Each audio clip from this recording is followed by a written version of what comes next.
How to take pictures of lacrosse, Part 1. What we will cover in Part 1: safety, gear and exposure, planning, where to shoot from. In Part 2, sample pictures, problems, and tips. Safety. Keep track of the ball.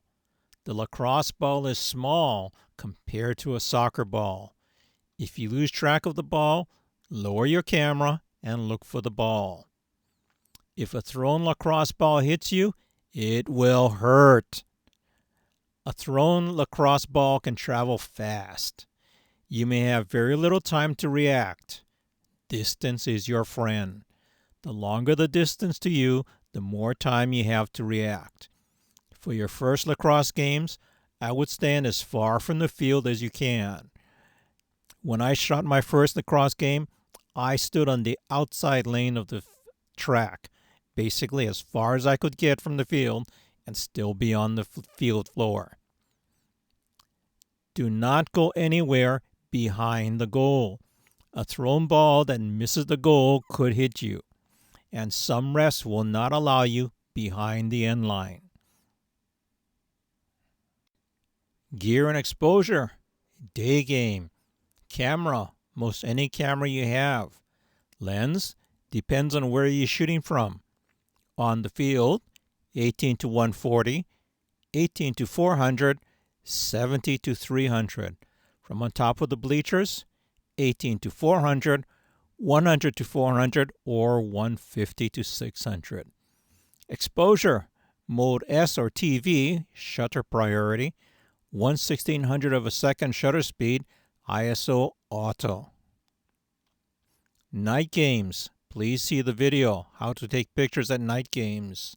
Camera. Camera with a high ISO of 25,600 or more. Lens. 70 to 200, 2.8. Or 70 to 200 f4 if your stadium has enough light. Exposure. Mode S or TV, shutter priority, 1/1000th of a second, ISO auto. Or Mode M manual, 1/1000th of a second, aperture wide open, ISO auto. Shutter speed no lower than 1/500th of a second.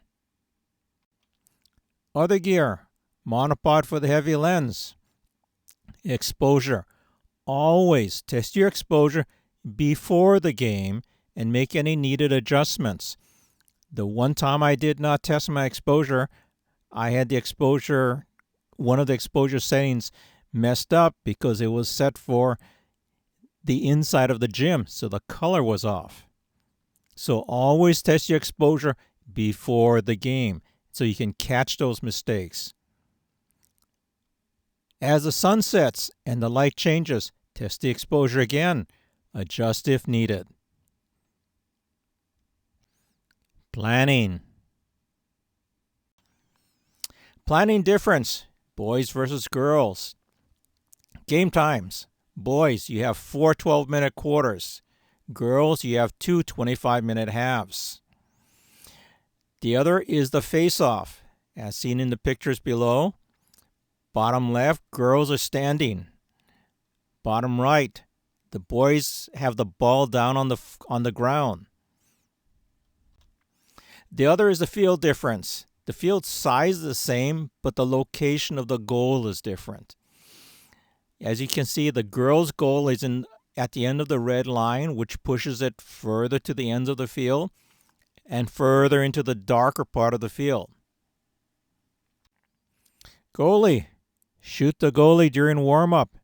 It is much easier to shoot the goalie during warm-up than during the game with many players around and blocking your view of the goalie.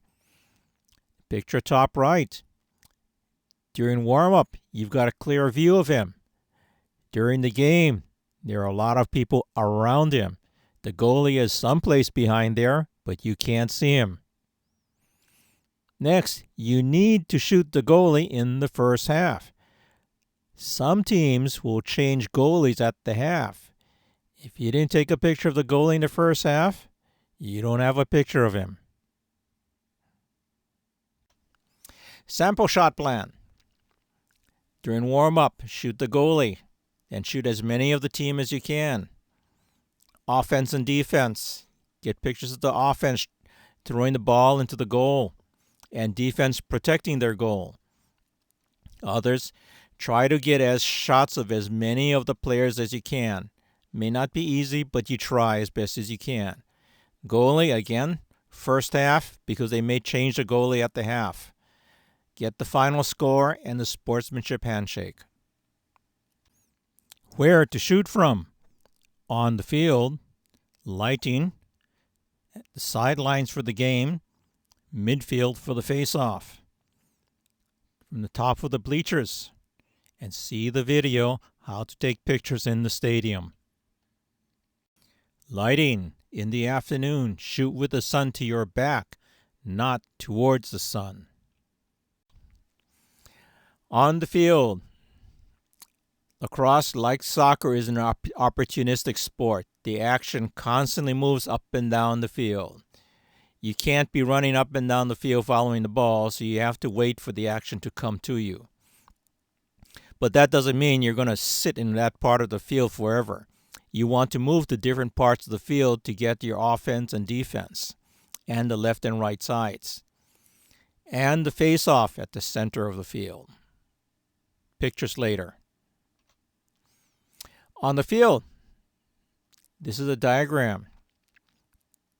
The diamonds at the 50-yard line indicate the face-off, but that doesn't mean you're going to be on the 50. You're going to have to move left or right based on how they position themselves, and you will have pictures to show you later. The orange is where I stayed during the afternoon, and the purple is at night when I don't have to deal with the sun coming in from the west. The red is the danger area. I do not recommend you staying over there only because you could get hit by a ball thrown in that direction. Here are a couple offense pictures from the side of the field. On the field, defense. At the top of this picture is a yellow diamond. That is where I will stay to get the defense pictures, about the 40 to 45 yard mark. The idea is from there I can get face shots of the defensive players. Here are a couple defense pictures. Note on these pictures, you can see the faces. That is why we shoot from that particular position, so we can get the faces of the defenders. On the field, opposite the benches. Lacrosse, like soccer, has the benches on one side of the field. In our case, the benches are on the west side of the field. They're at the bottom of this picture. If I'm shooting from the west side of the field, there's a good chance I will have one or more of the players in my way as I walk from one side to the other. Therefore, when the sun goes down, I will often shift to the east side of the field. So when I'm shooting there, no one is in front of my big camera, and I'll have a clear shot at the game without having players running in front of me. And the top of the bleachers, as indicated by the red diamond at the bottom of this picture. From the top of the bleacher, this shot was taken with a 70 to 200 millimeter lens on an APS-C camera. Note the position they're on in the field. This is not the far side of the field or the far end of the field. Caution, my normal maximum range for the 70 to 200 millimeter lens is 50 yards. Most of the field is beyond 50 yards from the top of the bleachers. We will cover this in a later video on shooting in the stadium. The end. Please continue to part 2, and please like and subscribe.